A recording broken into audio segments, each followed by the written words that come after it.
Hi friends, সবাই কেমন আছো? আজ শ্রাবণ মাসের প্রথম সোমবার। আমার তরফ থেকে সকলকে অনেক অনেক শুভেচ্ছা। জানি এই বাবার মাসের জন্য অনেকেই অপেক্ষা করে থাকো। তো চলো, আজ যেহেতু প্রথম সোমবার, তাই সকালবেলা বাইরেটা দেখো কত সুন্দর ঝলমলে সকাল। বেশি দেরি না করে তাড়াতাড়ি বাসি কাজ সেরে আমি কিন্তু রেডি হয়ে গেছি। আজ অনেক দিন পর শাড়ি পরলাম। বাড়িতে শাড়ি খুব একটা পরা হয় না।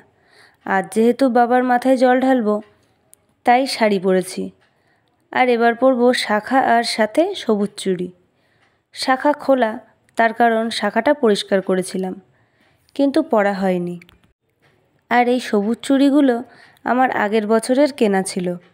পরবো করে আর পরাই হয়নি।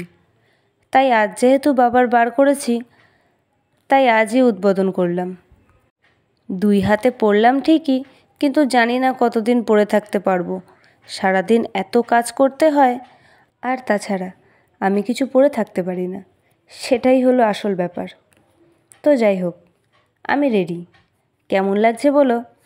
যেহেতু ভিডিও করছি, তো তাই একটু হালকা করে করলাম।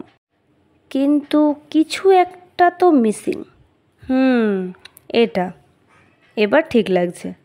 টিপ পরে ভালো লাগছে, কিন্তু যা গরম, চুল তো খুলে রাখা যাবে না। এবার ঠিক আছে। তো চলো, এবার ঠাকুর ঘরে যাওয়া যাক। আমার ঠাকুর ঘর কিন্তু ওপরে।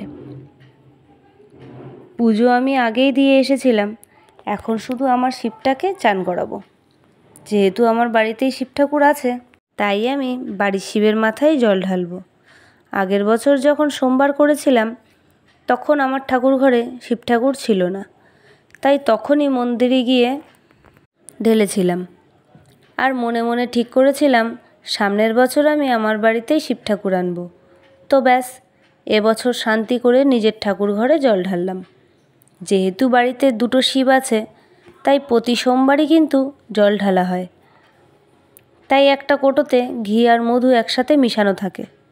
তো দেখো, আমি একদম লক্ষ্মী বউয়ের মতো বাবার মাথায় জল ঢেলে আমার পুজো কমপ্লিট করলাম। আর আমি কিন্তু আজ সারাদিন ফল খেয়েই থাকবো। অনেকে অনেক রকমভাবে করে, কিন্তু আমি ফলেরটাই করি। তোমরা কে কী খাও আমাকে কমেন্টে বলো। তারপর দেখো, পুজো শেষ করে ছাদে গিয়ে একটু ঢং করতেই এত রোদ দিল, আমি সাথে সাথেই নেমে গেলাম। তো চলো, আজকের মতো এখানেই টাটা। ব্লগটা কেমন লাগলো জানিও। সবাই ভালো থেকো। বাই।